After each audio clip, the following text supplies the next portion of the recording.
Okay, तो ये दो कंडीशन है फॉर ज्योमेट्रिकल आइसोमेरिज्म कि molecule should have double bond और ring, and second, carbon containing double bond or ring should be attached to two different atoms or groups. So now इस condition के basis पे आपको ये बताना है कि फर्स्ट और सेकंड में इन दो डबल बॉन्ड में से which one can show geometrical isomerism, one और टू और both? Sir second. Very good, second one, क्योंकि सेकंड वन में आपको इंडिविजुअली देखना है दोनों एटम्स को, है ना।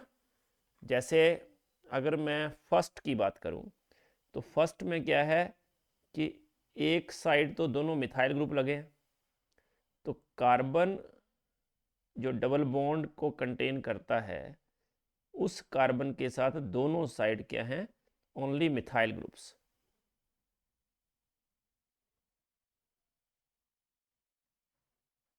तो इसलिए ये वाला जो है carbon will not show geometrical isomerism. But second carbon की बात करें अगर, तो इस डबल बॉन्ड में इस साइड मिथाइल है, दूसरी साइड डिफरेंट ग्रुप है, एक साइड सही हो गया, दूसरी साइड देखा आपने, इस साइड ब्रोमीन है, इस साइड मिथाइल है, मतलब इस साइड भी दोनों ग्रुप्स डिफरेंट है। इसमें क्या हुआ, इस साइड तो डिफरेंट, देखो ये हाइड्रोजन भी होगा यहाँ, ये तो डिफरेंट है, बट ये फर्स्ट साइड जो है एक्सट्रीम लेफ्ट में दोनों साइड मिथाइल ग्रुप्स हैं, इसलिए first will not show geometrical isomerism, second will show geometrical isomerism. तो स्टीरियो आइसोमर जो होते हैं, स्टीरियो आइसोमर्स दो तरह के होते हैं।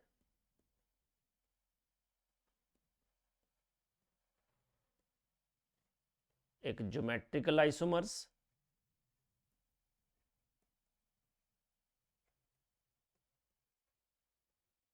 और दूसरे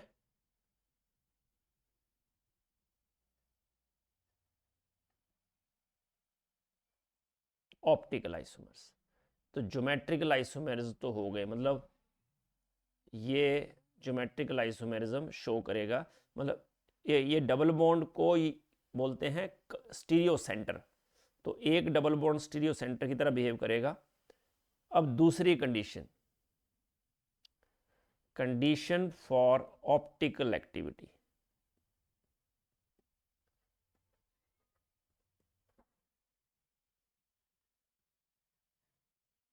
ये कंडीशन फॉर ऑप्टिकल आइसोमेरिज्म क्या है कि मॉलिक्यूल में क्या होनी चाहिए, डिससिमेट्री होनी चाहिए, मतलब मॉलिक्यूल अनसिमेट्रिकल होना चाहिए। मतलब मॉलिक्यूल में अगर डिससिमेट्री है, अनसिमेट्रिकल है मॉलिक्यूल, मतलब lack of plane of symmetry है, या फिर मॉलिक्यूल में ओनली वन कायरल कार्बन है।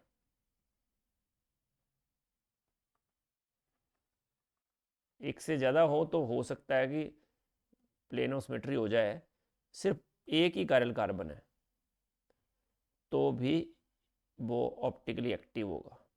अब इसमें बताओ कोई कायरल कार्बन है क्या?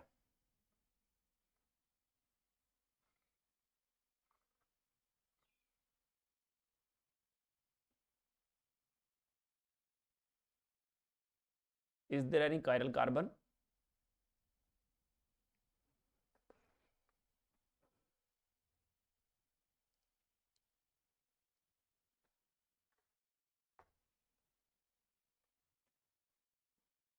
बोलो। सर अगर डबल बॉन्ड से अटैच हो तो हम उसे कार्बन दे सकते हैं क्या? बच्चा डबल कायरल कार्बन मतलब कार्बन अटैच टू, हाँ, तो डबल बॉन्ड होगा तो उसमें फोर तो लगेंगे ही नहीं बच्चे, कार्बन तो सैचुरेटेड ही होना चाहिए, सैचुरेटेड कार्बन ही होना चाहिए।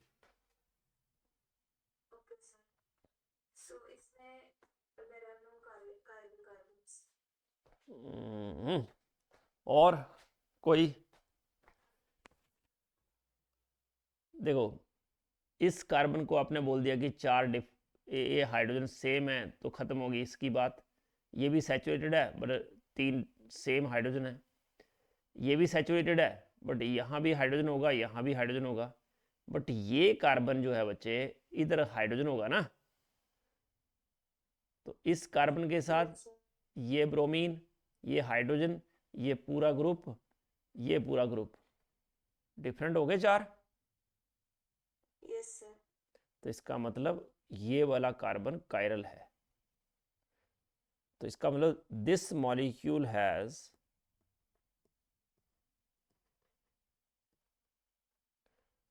To stereo centres, 2 stereo centres है इसमें। और number of stereo centres, number हो गया 2। तो नंबर ऑफ स्टीरियो आइसोमर्स जो हैं that is equal to 2 raise to power n, 2 raise to power 2, that is 4। तो 4 जो हैं वो स्टीरियो आइसोमर्स होंगे इसमें। ये याद रखना, जब भी स्टीरियो सेंटर्स पता हो आपको और उनके एंड्स डिफरेंट होने चाहिए। ये number of stereo centre 2 raise पर n कब होता है? इफ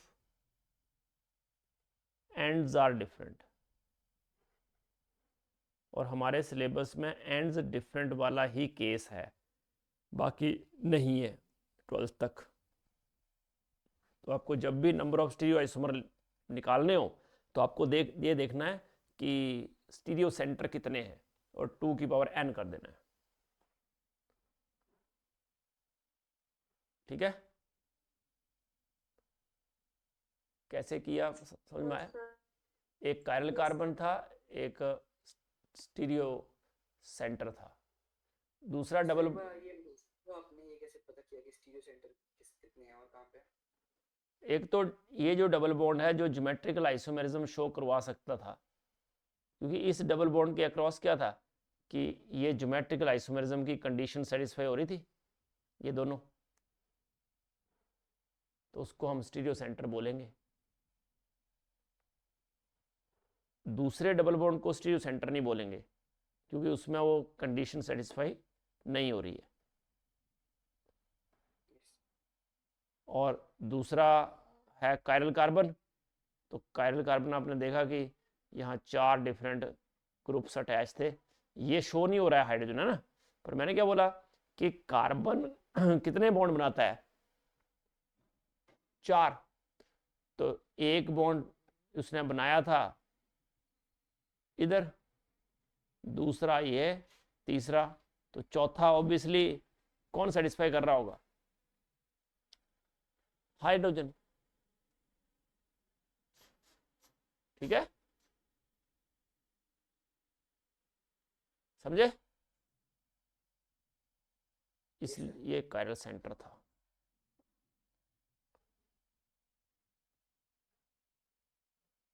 चलो, which of the following is metamer of the given compound?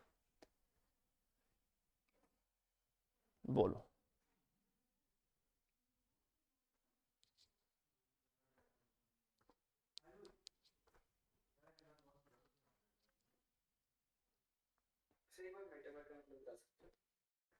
Metamer का मतलब होता है कि जो अल्काइल चेन है वो दोनों साइड डिफरेंट होनी चाहिए। अल्काइल चेन डिफरेंट होगी, जैसे CH3 C double bond O, CH2 CH2 CH3। और इसको मैंने ऐसे कर दिया, तो ये दोनों क्या हो गया आपस में? मेटामर्स। एक कार्बन 3 कार्बन 2 2, मतलब अल्काइल चेन या रिंग्स डिफरेंट होने चाहिए फंक्शनल ग्रुप के अक्रॉस।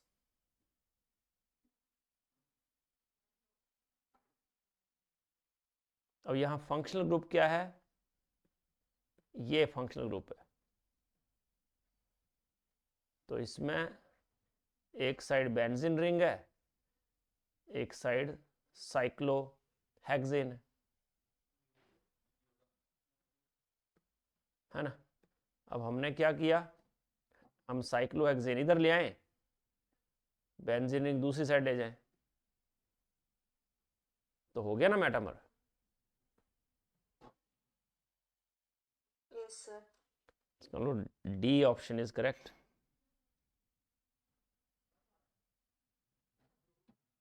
है ना, इसके अक्रॉस ही है ना। Yes sir. Number of acyclic structural isomers, geometrical isomers include करने हैं पेंटीन के केस में, बोलो।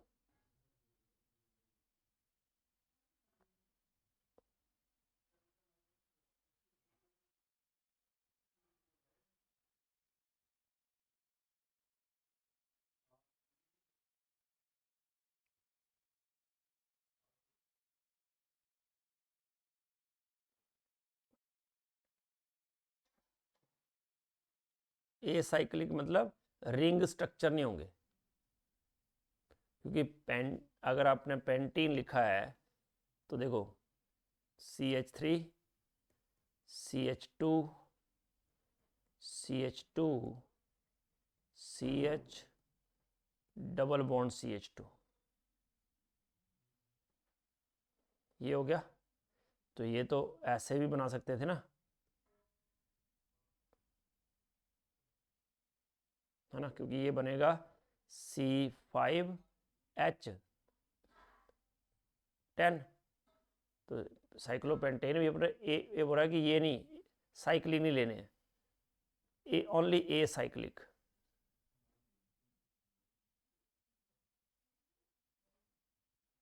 कितने आइसोमर बनेंगे,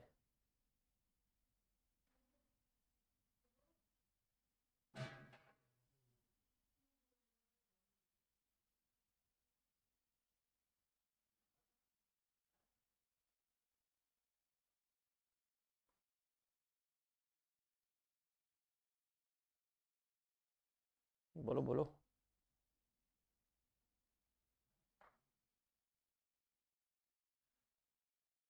बना के देखना पड़ेगा।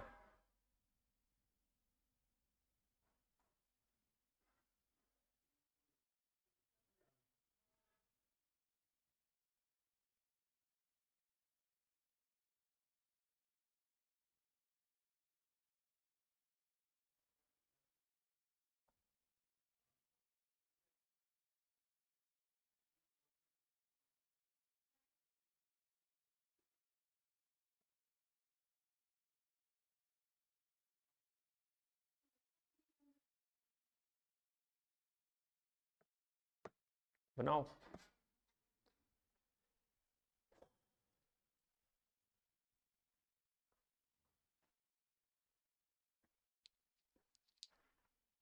और सर मेरा आंसर 7 आ रहा ओके, देख बना के देख लिया आपने सारे। पेंट 1 इन बना, और बोलो। है। सर पेन 2 इन। गुड, रुको मैं पेंट 2 इन बना देता हूं पहले।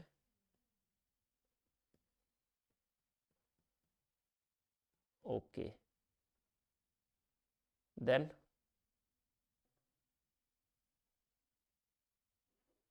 सर फिर थर्ड कार्बन पे मिथाइल ग्रुप, मतलब ब्यूटीन की सिंगल चेन, और सेकंड कार्बन पे मिथाइल ग्रुप। ब्यूट 1 इन बनाना है। No sir 2 ene. हाँ ओके। ऐसा भी कर सकते हैं ना। Yes sir. और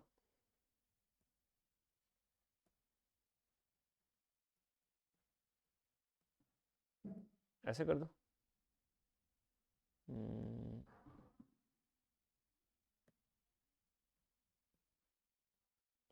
ऐसे। Yes sir. और सर डाइमिथाइल भी हो सकता है उसी कार्बन पे। No no no sorry. कर दिया ना डाइमिथाइल में, तो 3 4 5 हाँ यस सर। 5 कार्बन तो हो गए। और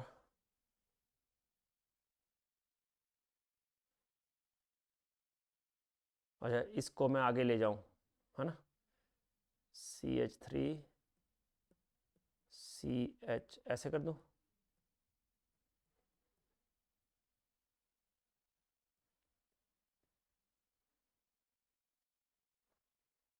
सही है। और बोलो।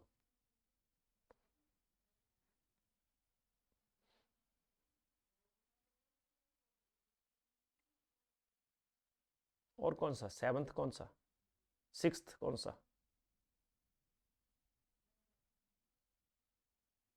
अब आपको देखना है कि इनमें से कौन कौन से ज्योमेट्रिकल आइसोमेरिज्म शो करते हैं, क्योंकि उसने बोला ना इंक्लूडिंग ज्योमेट्रिकल।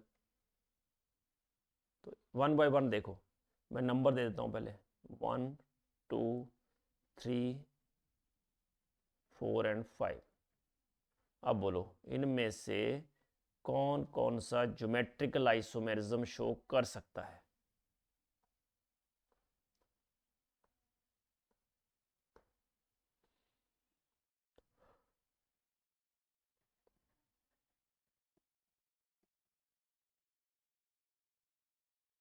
सर बी कर सकता है। मतलब सेकंड वाला? Yes sir. तो 2 मिथाइल ब्यूटेन 1 इन 3 मिथाइल,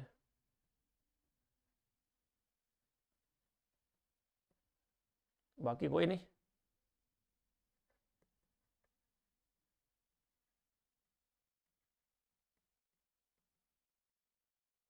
सर फिफ्थ भी कर सकता है।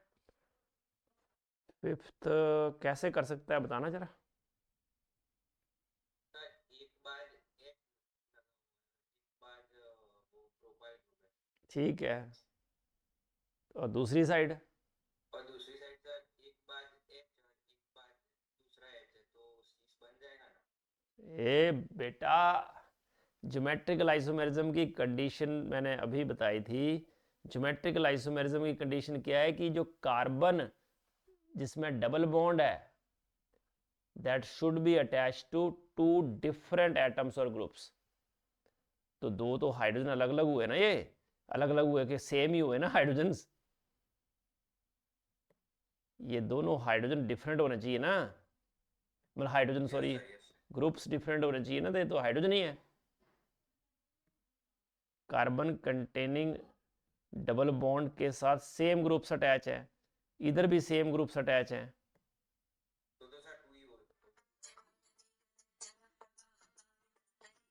हाँ, है ना? तो कुल मिला के इनमें से ये वाला जो है, इसमें क्या है, ये कार्बन कार्बन डबल बॉन्ड है, तो कार्बन कार्बन डबल बॉन्ड के जो यहाँ H, यहाँ CH3 CH2, यहाँ HCH3, ऑब्वियसली ये सिस हो गया, क्योंकि अब कार्बन कंटेनिंग डबल बॉन्ड के साथ डिफरेंट ग्रुप्स अटैच है ना।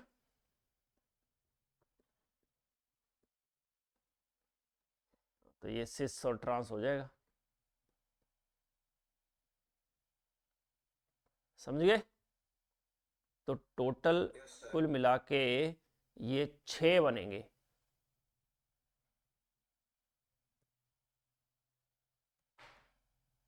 ठीक है। Yes sir.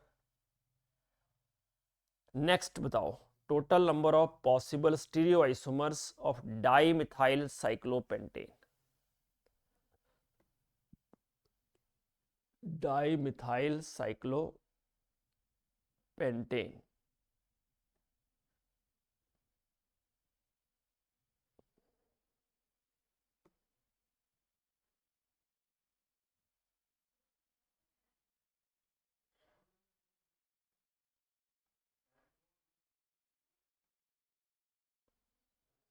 बोलो।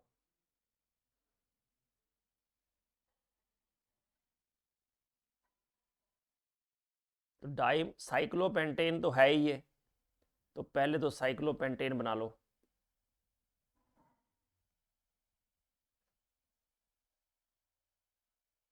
अब साइक्लोपेंटेन डाई मिथाइल 1,1 भी हो सकता है। मिथाइल बनाता हूँ ऐसे, सीधा बना देता हूँ ना, ऐसा हो सकता है, या क्या हो सकता है 1,2 हो सकता है, या 1 और 3 हो सकता है। ठीक है, ये 3 ही हो सकते हैं ना। सर अब 4 मेंबर रिंग में बन सकता है? हाँ जी, 4 मेंबर रिंग बन सकती है इसमें? नहीं बेटा, साइक्लोपेंटेन लिखा है ना, ये फिक्स है, 2 मिथाइल ग्रुप फिक्स हैं, साइक्लोपेंटेन फिक्स है, पर डाई मिथाइल का नंबर नहीं लिखा है। तो डाई मिथाइल को आप पोजीशन चेंज कर सकते हो, 1,1 पे कर सकते हो, 1,2 पे कर सकते हो, 1,3 पे कर सकते हो, क्योंकि अगर आगे करते हो तो फिर 1,3 रहता है वो, है ना। तो बोलो फिर, आपको क्या बताना है इसमें। अगेन स्टीरियो आइसोमर्स, तो पहले केस में तो एक ही आइसोमर बनेगा जो है यही, इसका सिस ट्रांस तो बनेगा नहीं, तो दूसरे में बन सकते हैं? क्योंकि स्टीरियो सेंटर नहीं है कोई भी। दूसरे में देखो, इसको मैं ना इस तरह से बना दूं तो भी चले ना, ऐसे, यस। एक CH3H CH3H है ना, सिस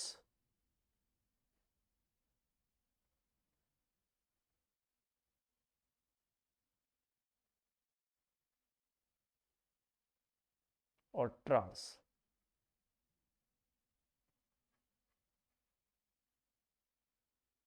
सिस और ट्रांस। ये तो डबल बॉन्ड ओ नहीं ओ भाई, ये क्या लिखा मैंने, मॉलिक्यूल जो है उसमें या तो डबल बॉन्ड होना चाहिए या रिंग, और जो कार्बन या तो रिंग के कार्बन या डबल बॉन्ड के कार्बन, उन पे डिफरेंट ग्रुप्स अटैच होने चाहिए, बस इतनी सी कंडीशन है। ठीक है, यस सर। तो इसका सिस ट्रांस हो गया, मतलब 2 इसके हो गए। अभी ज्योमेट्रिकल आइसोमेरिज्म की बात हो रही है ना इसमें, पर इसका अगर मैं सिस की बात करूं तो इसमें तो प्लेन ऑफ सिमेट्री है, पूरा कट हो रहा है,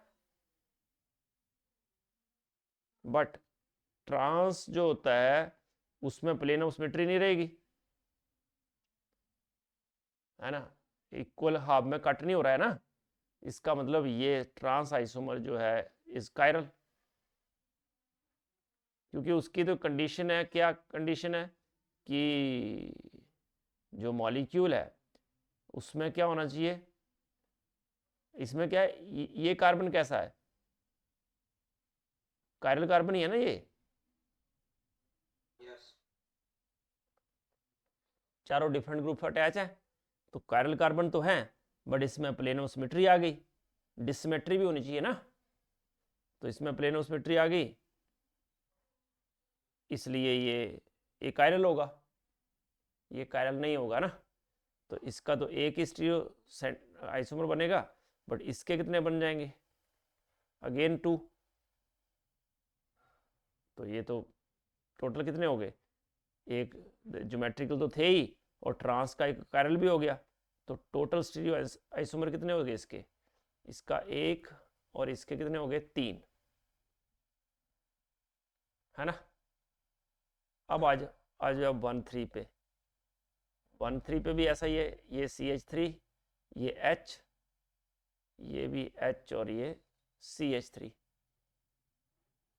है ना। तो ऑब्वियसली इसका भी फिर सिस ट्रांस होगा, और ये भी दोनों कायरल, है ना। 1,3 ये पता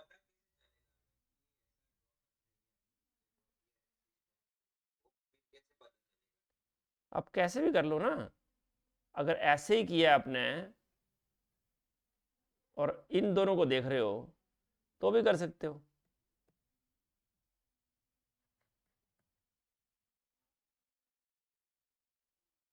हाँ, Yes. 1,3 के लिए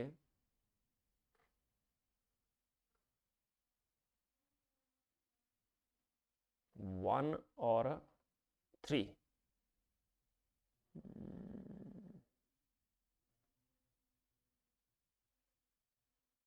1 2 3, ऐसा करते हैं।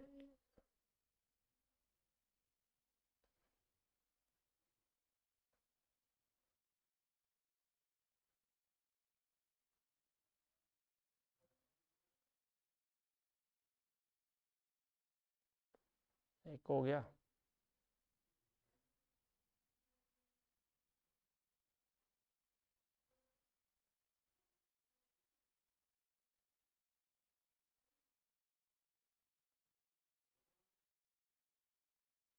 HCH3,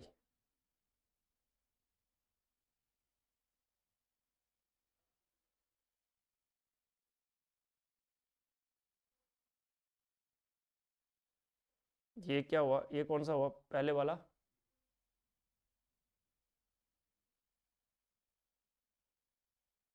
HCH3, HCH3, तो ये तो हो गया आपका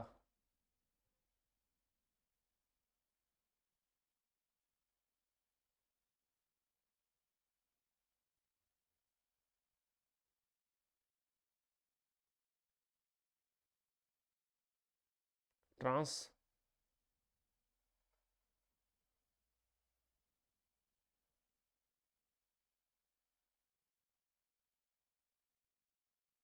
तो ट्रांस में प्लेन ऑफ सिमेट्री है ना?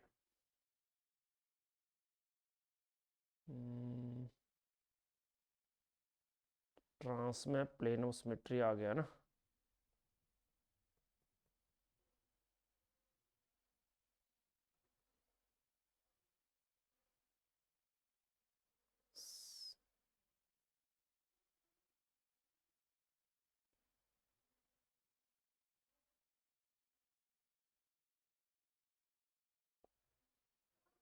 तो सिस, यहाँ सिस में नहीं हुआ प्लेन ऑफ सिमेट्री, क्योंकि अलग अलग उसमें है ना, फेज में। फिर हमने वो वाला केस क्यों नहीं किया जिसमें क्या CH3 अंदर है दोनों और H बाहर है? ऐसा ऐसा भी कर सकते हैं ना, एक ये दोनों एक ही कंडीशंस मानी जाएगी ना बच्चे। इसको मैंने CH3H लिखूं या CH3H लिखूं, है ना। ये सेम ही माना जाएगा दोनों ये दोनों एक ही इसका। है ना। तो ये दोनों, तो दोनों में ही ऐसा है ना,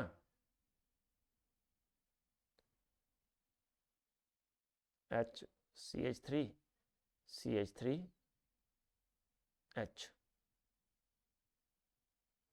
यहाँ HCH3 है, यहाँ CH3H है, तो H दोनों बाहर, CH3 दोनों अंदर, या CH3 दोनों बाहर, H दोनों अंदर, ठीक है। तो दोनों केस में ही ये क्या हो गया, ये इसमें प्लेन ऑफ सिमेट्री तो एक कायरल, इसमें सिस कायरल, तो सिस के कितने हो गए, 2, और इसका 1। ये कुछ ज़्यादा ही इन्होंने आउट ऑफ टच पूछ लिया क्वेश्चन, पर चलो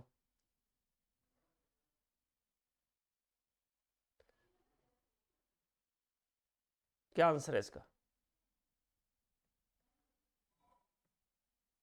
देखता हूँ सर।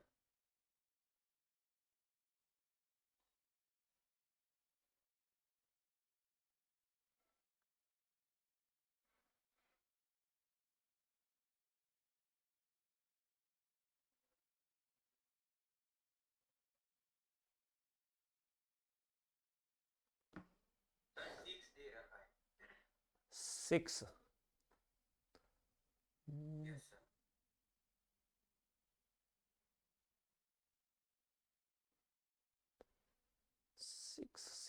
6 कैसे?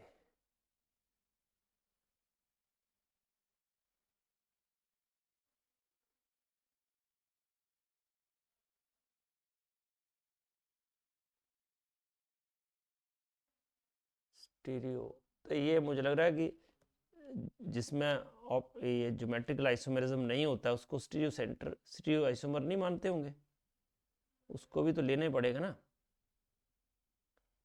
पर एक मिनट, जैसे ये क्वेश्चन था तो ये क्वेश्चन था acyclic structural isomers including geometrical isomers, इसमें था total number of possible only stereo isomers.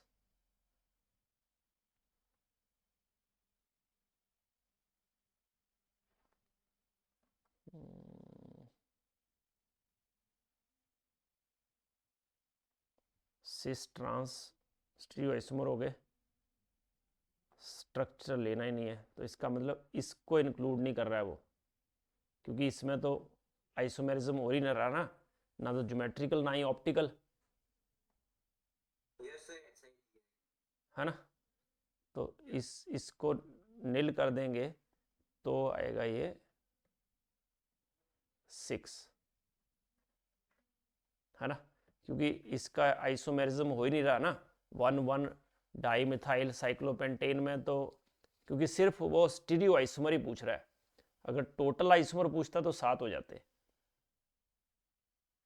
पर सिर्फ स्टीरियो आइसोमर, तो स्टीरियो कौन से होते हैं, या तो ज्योमेट्रिकल या ऑप्टिकल, तो ये दोनों ही इंक्लूड होंगे उसमें। सर। इसका मैं आंसर लिख देता हूँ, ऐसी स्क्रीन नहीं रखना। एक मिनट, कहाँ गया? हाँ,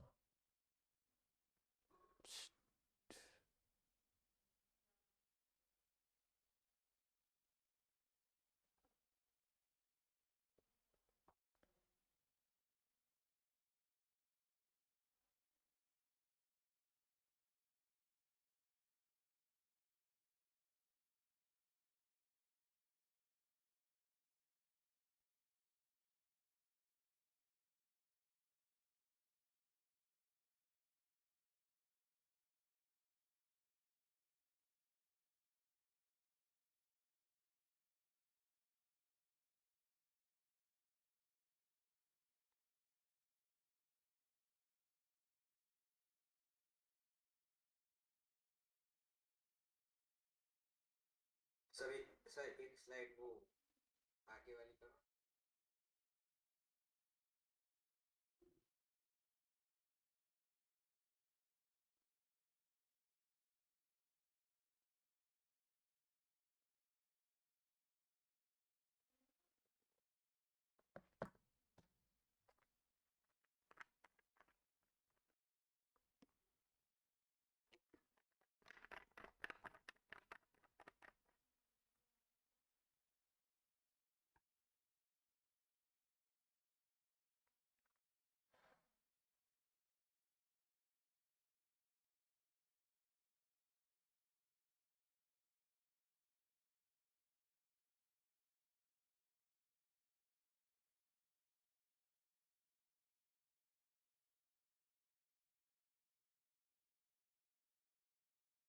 यस सर, डन।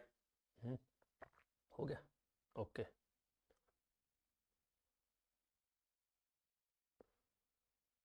ओके, तो ये हाँ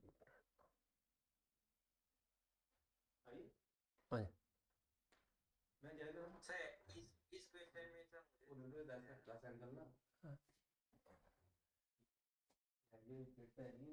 हाँ हाँ बोलो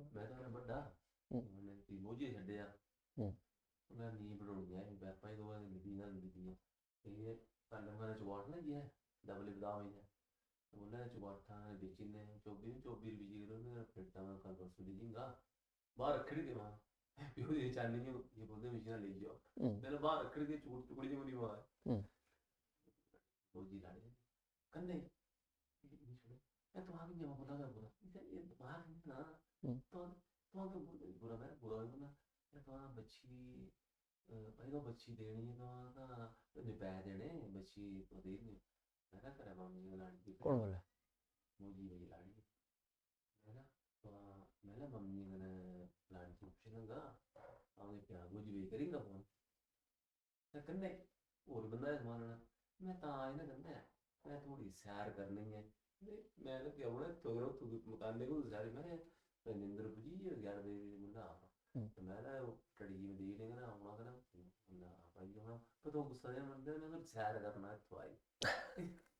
चल ठीक है ओके इसमें क्या डाउट है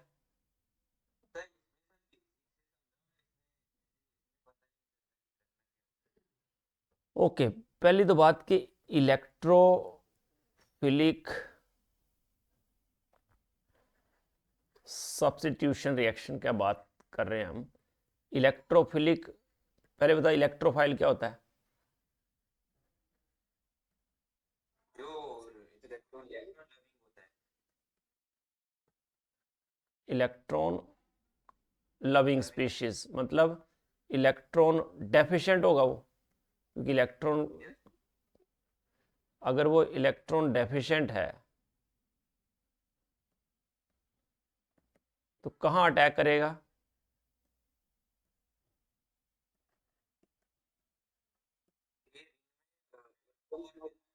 it attacks on more electron rich site है ना it will attack on electron rich site तो उसको इलेक्ट्रॉन रिच साइट चाहिए अगर इलेक्ट्रॉन रिच साइट चाहिए तो कौन से ग्रुप इलेक्ट्रॉन की डेंसिटी बढ़ाएंगे रिंग पे सर मिथाइल जो CH3 वाला है हाँ बट क्या बोलेंगे उसको इलेक्ट्रॉन कैसे ग्रुप बढ़ाएंगे इलेक्ट्रॉन रिलीजिंग या विड्रॉइंग हाँ electron releasing group increases electron density ठीक है ऑन द रिंग तो अब और इलेक्ट्रॉन विड्रॉइंग ग्रुप क्या करेंगे सर उसको कम करेंगे डिक्रीजेस इलेक्ट्रॉन डेंसिटी तो जो कम करेंगे वो रिएक्शन को कम कर देंगे है ना और जो बढ़ाएंगे वो बढ़ा देंगे अब मिथाइल ग्रुप आपने पहले आइडेंटिफाई कर लिया कि ये इलेक्ट्रॉन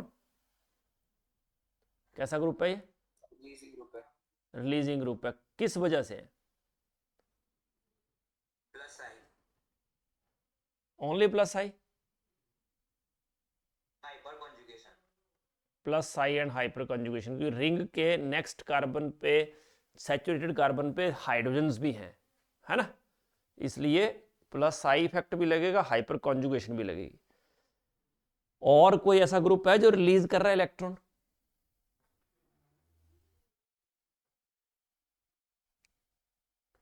कोई और ग्रुप है OCH3 में ये लोन पेयर की वजह से इसका प्लस आर इफेक्ट होगा और माइनस आई इफेक्ट होगा but plus R is dominating इसलिए ये भी इलेक्ट्रॉन रिलीजिंग ग्रुप है तो दो तो इलेक्ट्रॉन रिलीजिंग ग्रुप हो गए इसका मतलब फर्स्ट और थर्ड जो है वो ज़्यादा इलेक्ट्रॉन मतलब इलेक्ट्रोफिलिक सॉल्यूशन का इफेक्ट ज़्यादा होगा उन पे अब CF3 कैसा ग्रुप है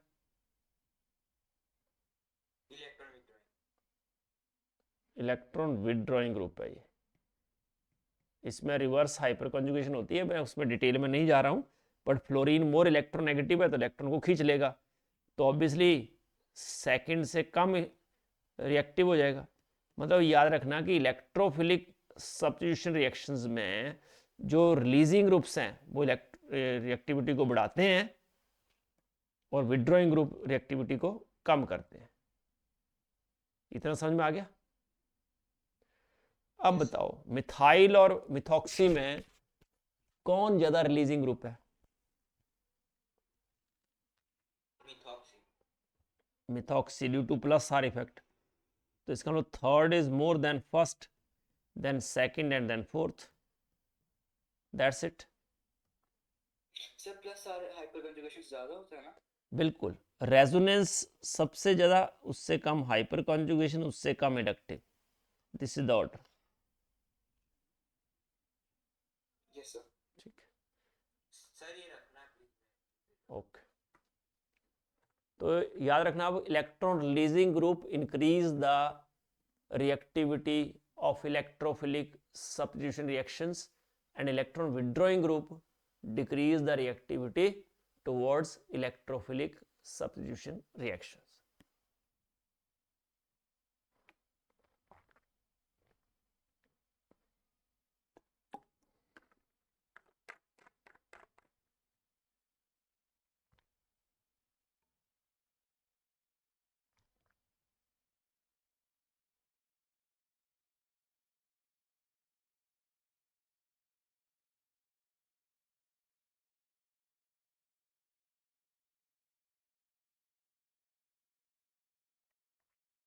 यस सर।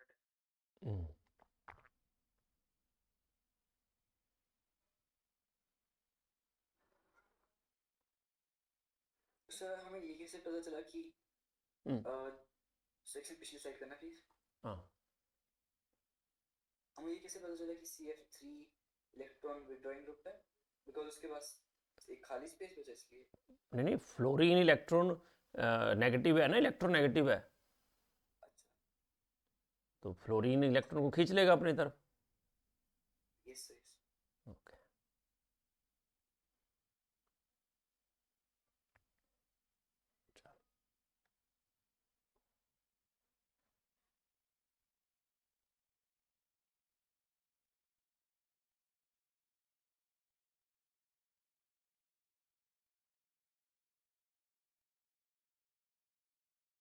सर इसमें पहले E होगा, फिर D होगा, फिर A होगा, फिर B होगा, फिर C होगा। हाँ वो ABC मत बोलो।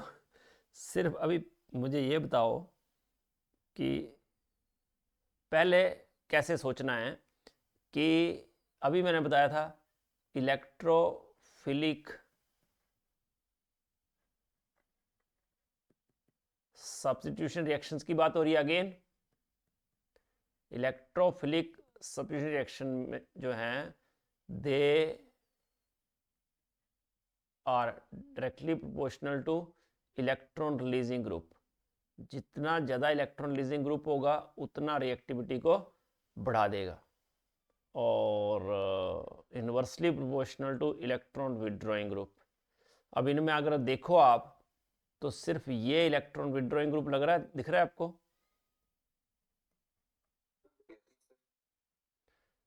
मिथाइल इलेक्ट्रॉन रिलीजिंग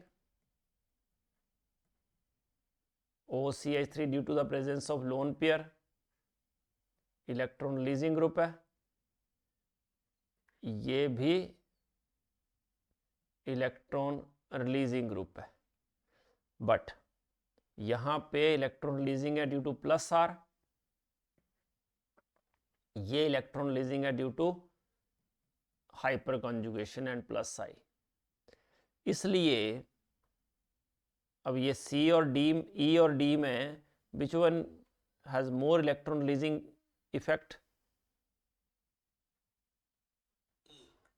नाइट्रोजन, क्योंकि नाइट्रोजन जो है is being less electronegative than oxygen, इसलिए ई जो है that is more electron releasing than OCH3 and then come A, और C तो सबसे कम होगा, इसलिए BC हो जाएगा।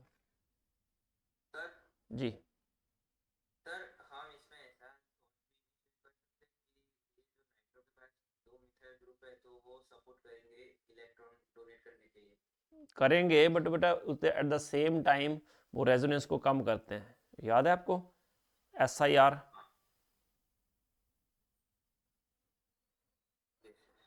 है ना। बट यहाँ पे हम इलेक्ट्रोनेगेटिविटी का देंगे रेफरेंस, ठीक है।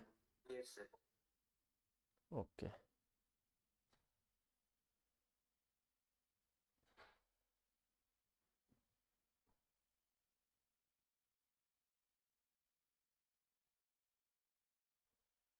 चलो और बोलो, ये शायद किया था हमने क्वेश्चन।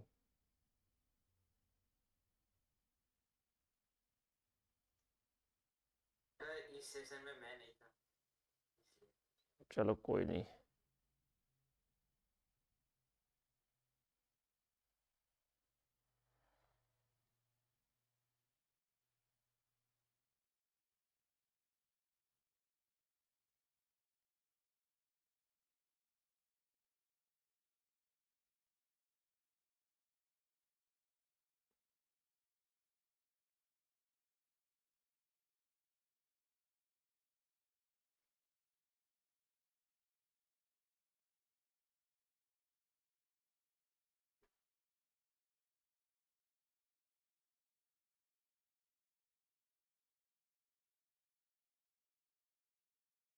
बोलो सर हाइड्राइड एफिनिटी का मतलब क्या होता है? क्या बोल रहे हो।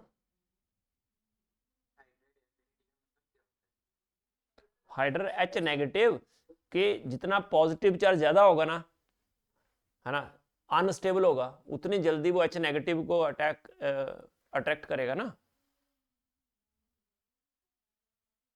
मतलब जितना कार्बोकेटाइन स्टेबल होगा तो उतना वो H माइनस को अट्रैक्ट करेगा अपनी तरफ। कम करेगा, कम करेगा, उतना कम करेगा ना। ज्यादा नहीं करेगा उस पे, क्योंकि प्लस चार्ज ज्यादा होगा तो। ओ भाई, जो स्टेबल हो जाएगा वो प्लस चार्ज जो कम हो जाएगा ना, स्टेबल होने का मतलब क्या है, हाँ हाँ बराबर बराबर। ठीक है। Yes, sir. चलो बोलो।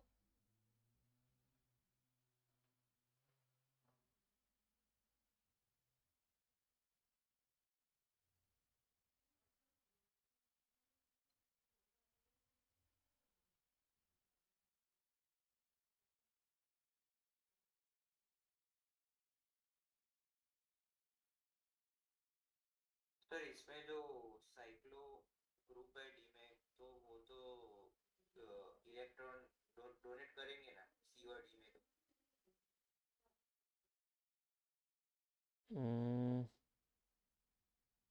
क्या करेंगे।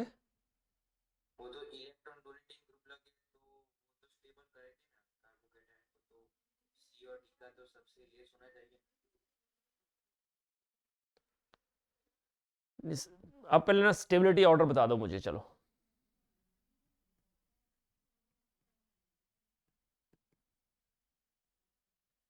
Stability order of carbocations.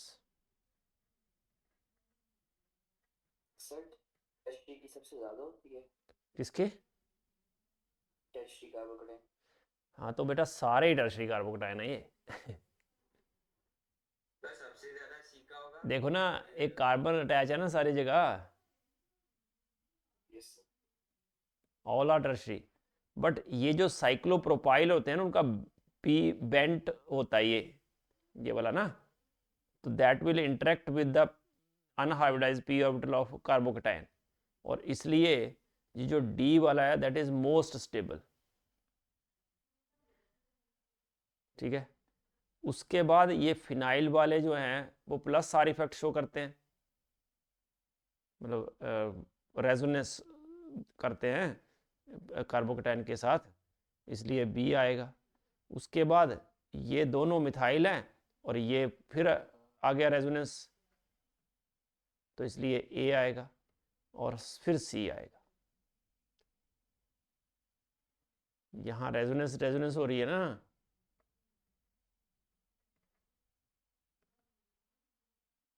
ठीक है।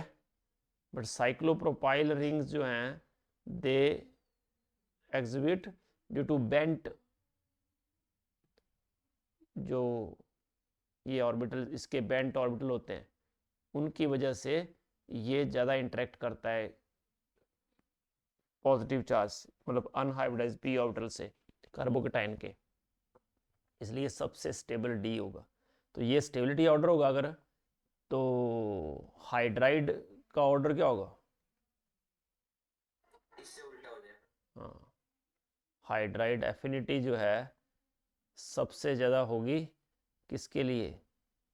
मतलब सबसे कम तो फिर डी की सबसे कम हुई ना, इंक्रीजिंग ऑर्डर लिखा है ना, डिक्रीजिंग मतलब सबसे ज़्यादा फिर सबसे कम, तो सबसे ज़्यादा होगी सी की, फिर ए, फिर बी और फिर डी, तो बी ऑप्शन आएगा। सर अपना ये लिख देता हूँ। हाँ जी,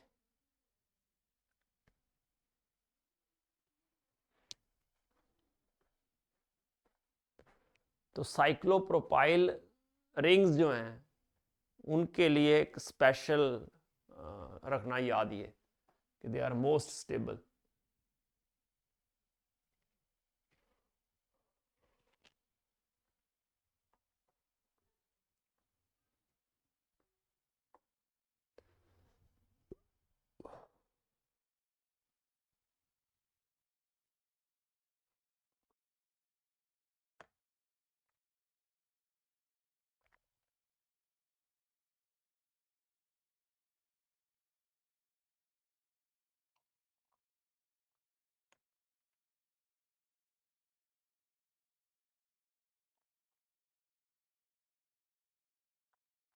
हो गया था? Yes sir. Most acidic hydrogen किस में है ये बताना है।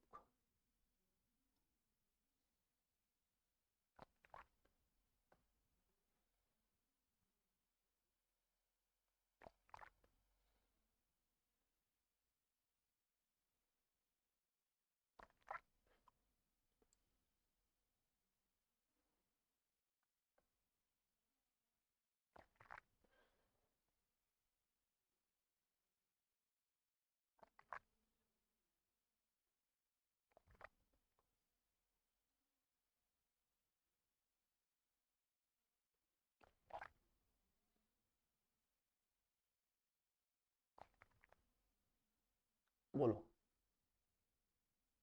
तो सर डी का जो वो एक्स है वो एसिडिक होगा ना, क्योंकि तीनों साइड सी सीओ ग्रुप जुड़े हुए कार्बोनिल ग्रुप, तो वो इलेक्ट्रॉन विड्रॉ कर देंगे ना।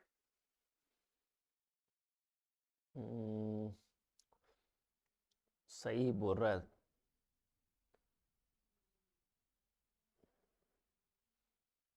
ये मुझे लग रहा है कि देखो ये sp3 hybridised carbon, sp hybridised carbon, ये तो आउट ऑफ पिक्चर हो गया है ना, ये भी आउट ऑफ पिक्चर हो गया क्योंकि इसमें एनायन बनेगा अगर बाई चांस तो वो तो रेजोनेंस हो ही नहीं पाएगी क्योंकि डबल बॉन्ड एडजेंसेंट आ जाएंगे। तो ये दोनों तो ए और सी तो आउट ऑफ पिक्चर हो गए, पर बी और डी में मुझे थोड़ा कन्फ्यूज़न है।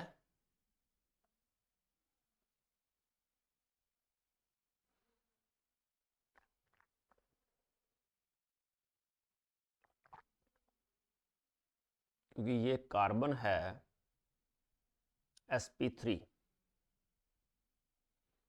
तो once anion is formed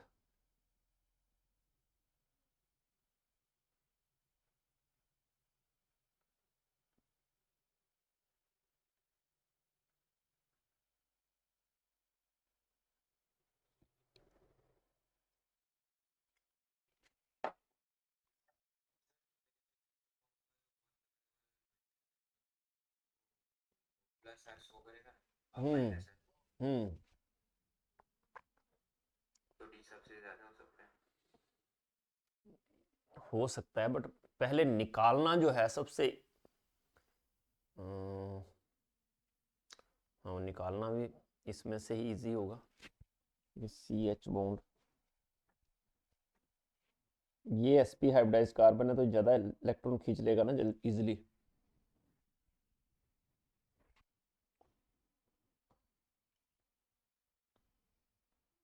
but ये रेजोनेंस स्टेबलाइज हो रहा है नायन।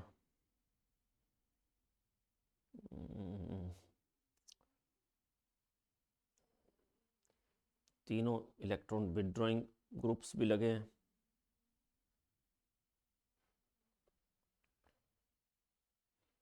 चल let us go with D, but I am still confused. देखो बोला आंसर क्या डी है सर आंसर। है? D D D for D है आंसर। हाँ बट यहाँ पे कंफ्यूजन हो सकता था कि वो sp हाइब्रिडाइज था तो उस पर नेगेटिव चार्ज ज़्यादा स्टेबल है, बट यहाँ पे तीन तीन इलेक्ट्रॉन विदड्रॉइंग ग्रुप लगे थे इसलिए डी के साथ गए हम। अदरवाइज, और यहाँ पे at the same time releasing group भी लगा था मिथाइल, है ना, इसलिए यस सर। डी ऑप्शन पे किया हमने। चलो बोलो मोस्ट पोलर कंपाउंड।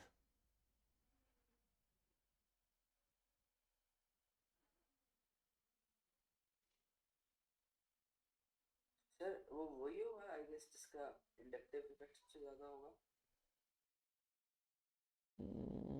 क्या पोलैरिटी की बात कर रहे हो? पोलैरिटी।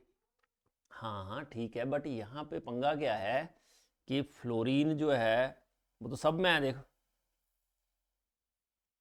Yes sir. अब सब में फ्लोरीन है, इसमें नहीं है पहले वाले में, सर एक मिनट। तो ए वाले को चलो हटा देते हैं।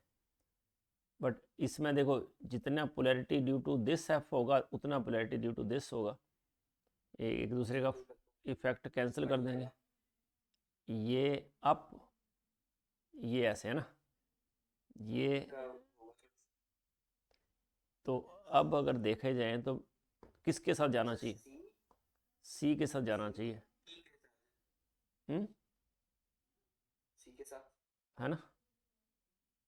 मतलब खाली इसमें हमें ये देखना था रिजल्टेंट किसका सबसे ज्यादा होगा। हाँ क्योंकि पोलैरिटी पोलर ग्रुप है ना, पोलर मतलब वेक्टर क्वांटिटी है।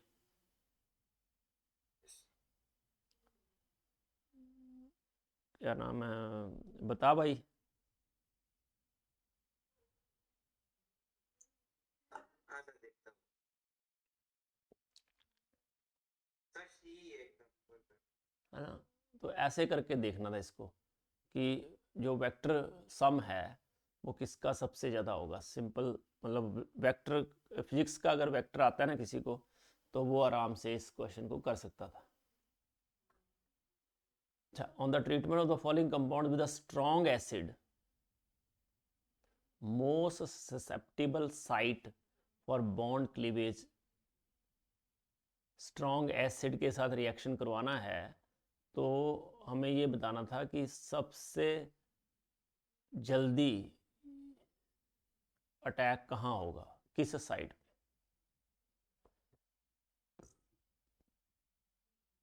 O2C3 पे या O5C6 पे या C4O5 पे या C1O2 पे।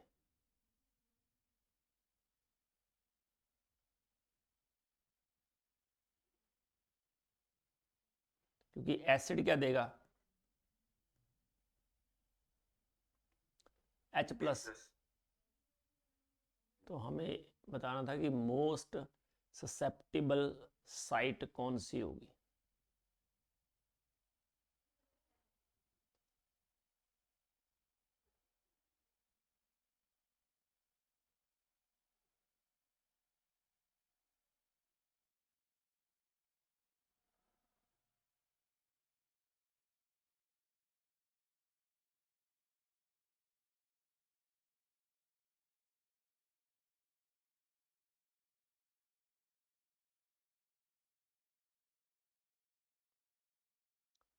तो H+ को अटैक करना है ना,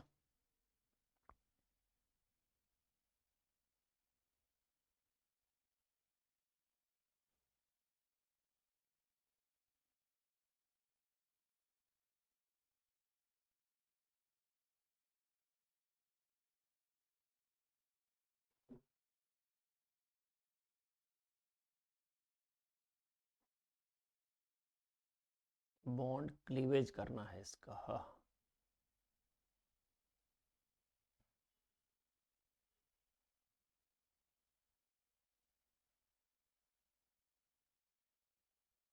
bond with the strong acid most side for the bond cleavage. कौन सा बॉन्ड जल्दी टूटेगा? मतलब ये वाला बॉन्ड, ये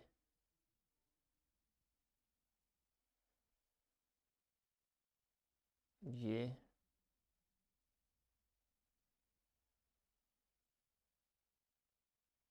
ये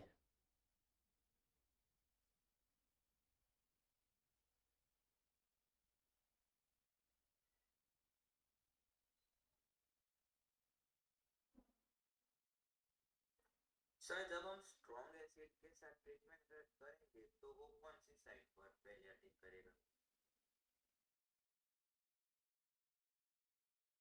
हम्म,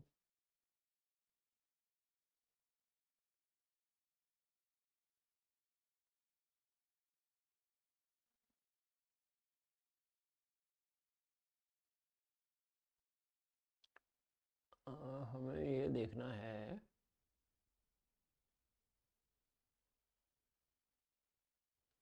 देखो मैं जो सोच रहा हूँ, इस साइड तो क्या हो रहा है कि ये डबल बॉन्ड करेक्टर आ रहा है ना? तो यस। C1O2 में डबल बॉन्ड करेक्टर आ रहा है, partial double bond character due to resonance.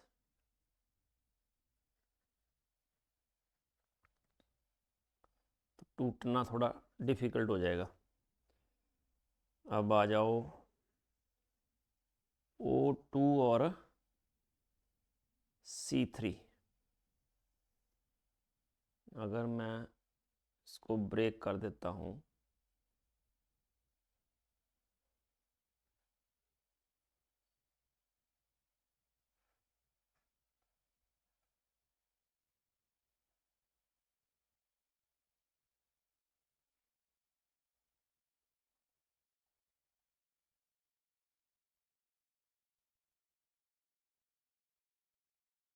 इस कार्बन पे पॉजिटिव आ जाएगा और ये रेजोनेंस स्टेबलाइज भी हो जाएगा।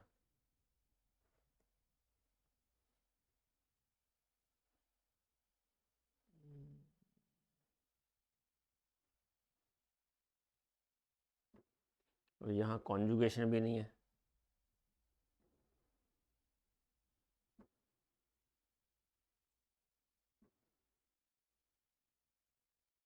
बाकी अगर मैं ये तोड़ता हूँ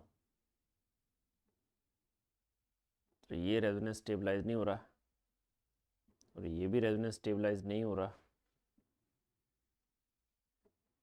सर वो आप तोड़ोगे O5 और C6 वाला, तो सर बैक बॉन्डिंग देगा कैसे? और लोन पेयर और पॉजिटिव चार्ज बाजू बाजू में से।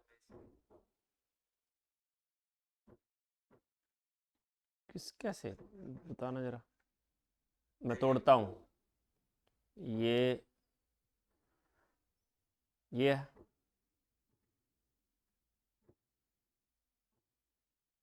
ये है। कौन सा तोड़ा मैंने? O5 और C6। हाँ तो ये OH हो गया, हाँ, और बाजू में पॉजिटिव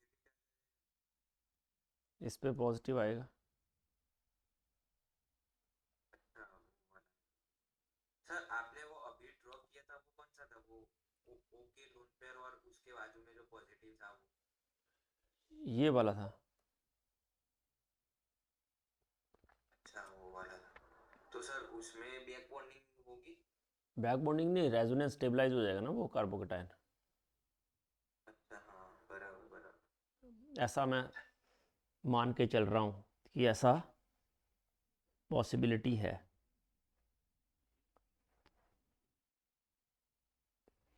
तो बताओ भाई, अब आंसर बता दो। यस सर, चेक करता हूँ।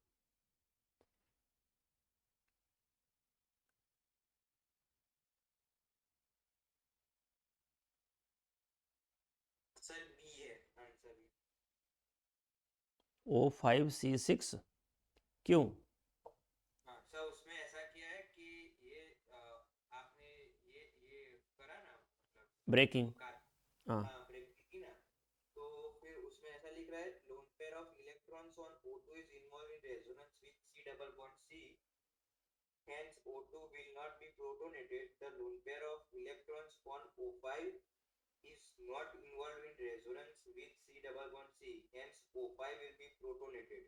Chloride ion oh will be abundant. Okay okay okay okay okay. Actually मैं इस तरफ चला गया, बट इस तरफ तो वो रेजोनेंस में था ही ना ये, समझे? मैं सिर्फ ये सिंगल बॉन्ड करेक्टर ही देखा ना इसका, बट ये जो लोन पेयर है उसके ऊपर H प्लस लगना है ना। ये लोन पेयर तो प्रोटोनेटेड है, ये तो पॉजिटिव हो गया,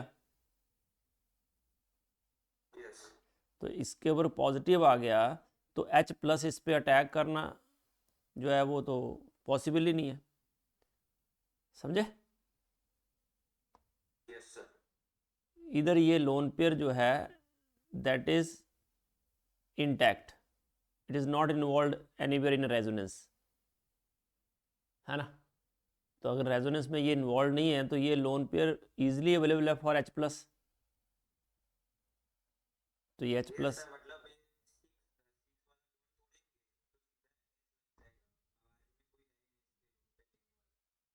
हाँ यहाँ ये लोन, यहाँ पे जो लोन पेयर था मैंने इसको सिंगल बॉन्ड मान के इसको तोड़ दिया, है ना?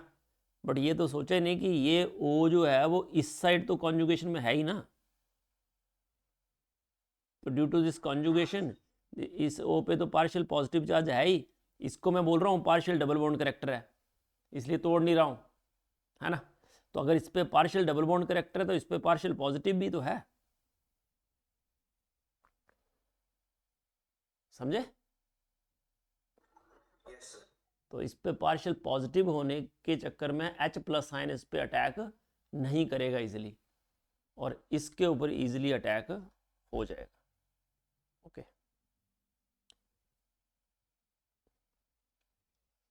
ये लास्ट ही है। ये सब सर ऊपर हेलेन वाले। अच्छा, which of the following is most acidic and Y?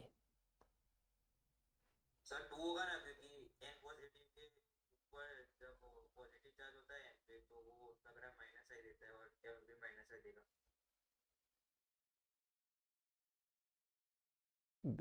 Most acidic NH2 सही है। Fluorine to some extent it has, वैसे तो इसका माइनस आई और प्लस आर ऑलमोस्ट बैलेंस करता है, पर ओवरऑल तो ये इलेक्ट्रॉन विड्रॉइंग ग्रुप ही है ना? तो इसलिए इसकी एसिडिक स्ट्रेंथ को ये इंक्रीज कर देगा, इलेक्ट्रॉन को खींच लेगा तो H plus ion easily remove हो जाएगा।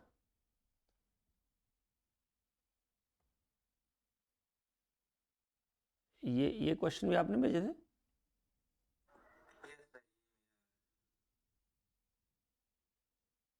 ओके, क्वेश्चन है कि 2 मोल्स हैं NaNH2 के, NaNH2 के 2 मोल्स हैं, तो रिएक्शन किससे होगा इनका?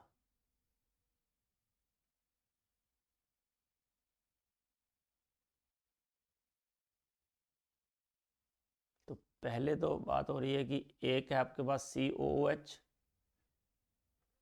एक है फिनोलिक OH, और एक है C ट्रिपल बॉन्ड CH। तो 2 इक्विवेलेंट हैं आपके पास। तो पहले तो मोस्ट एसिडिक कौन सा इनमें से? C डबल बॉन्ड हाँ, तो पहला तो H प्लस वहां से निकल जाएगा, क्योंकि NaNH2 जो है that act as a base, है ना? तो एक तो वहां से निकल गया, तो दूसरा कहाँ से निकलेगा?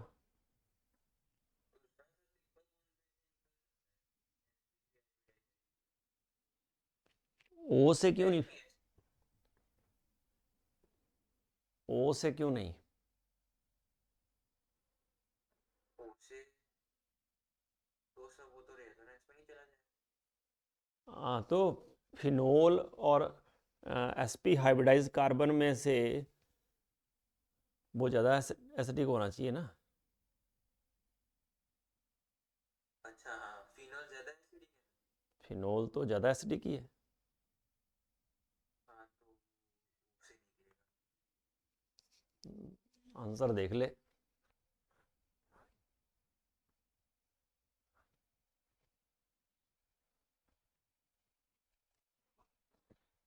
सर सी दिया है, बराबर है, बराबर। समझे? क्योंकि फिनोल और CO नेगेटिव तो है ही। फिनोल में एक साइड जो फिनोल है उसके साथ नाइट्रो ग्रुप भी लगा है, तो वो ज़्यादा एसिडिक हो जाएगा ना। Yes sir. Correct acidic strength. तो पहले बताओ, फिनोल और बेंजोइक में कौन ज़्यादा एसिडिक? बेंजोइक। तो इसका मतलब थर्ड और फोर्थ जो हैं they are more acidic than first and second. अब थर्ड और फोर्थ में कौन ज़्यादा एसिडिक? थर्ड। क्योंकि फोर्थ में जो है मिथाइल ग्रुप है, वो क्या एसिडिक स्ट्रेंथ को कम कर देगा। अब बताओ, इन दोनों में कौन ज़्यादा एसिडिक? सेकंड वाला। क्योंकि क्लोरो ग्रुप है, विड्रॉइंग इफेक्ट है, तो ये ऑर्डर होगा थर्ड, फोर्थ, सेकंड, फर्स्ट। ठीक है। Yes sir. amongst the following the total number of compounds soluble in aqueous NaOH। तो aqueous NaOH में बेंजोइक एसिड सॉल्युबल होते हैं, मतलब रिएक्ट करते हैं उनके साथ, फिनोल्स भी। तो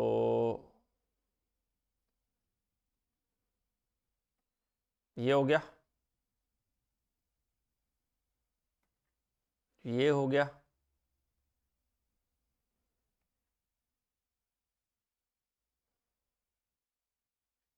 आई थिंक ये चार ही होंगे। सर फिनॉल्स करते NaOH के साथ? हाँ हाँ, अल्कोहल नहीं करते। Phenols react with NaOH, NaHCO3 के साथ ओनली कार्बोक्सिलिक एसिड्स। तो सर वो एक क्वेश्चन था, इसके बाद वाला ये, the compound that does not liberate CO2 and treatment with aqueous sodium bicarbonate solution. तो सर उसमें तो बेंजोइक एसिड है, बेंजीन सल्फोनिक एसिड है, सैलिसाइक्लिक एसिड है और फिनॉल है। तो फिनोल नहीं देगा, ए फिनोल करेगा, फिनॉल सैलिसिलिक करेगा। एसिड। हाँ, सैलिसिलिक एसिड भी करेगा। तो सर उसमें तो कार्बोक्सिलिक ग्रुप नहीं है। एक मिनट बताता हूँ। ओहो, कार्बोक्सिलिक फिनोलिक तो है ना, तो इसका आंसर देख ले, चार ही है। हाँ देखता हूँ सर। हाँ, इसका अगला तो क्वेश्चन ही नहीं है कोई। सर एक बोलता हूँ मैं, ये बात, ये मैंने जो भी बोला बोल। The compound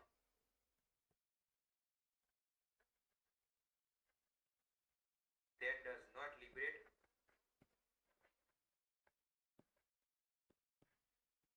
CO2 on treatment with aqueous sodium bicarbonate solution।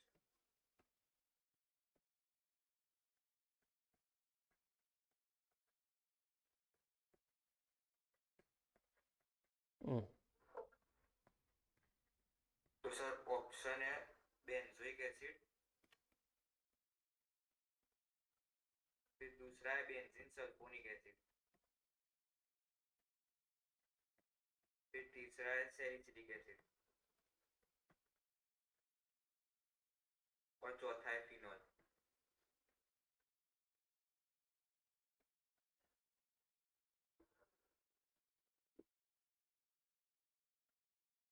Liberate does not liberate है ना, तो फिनोल ही होगा ना।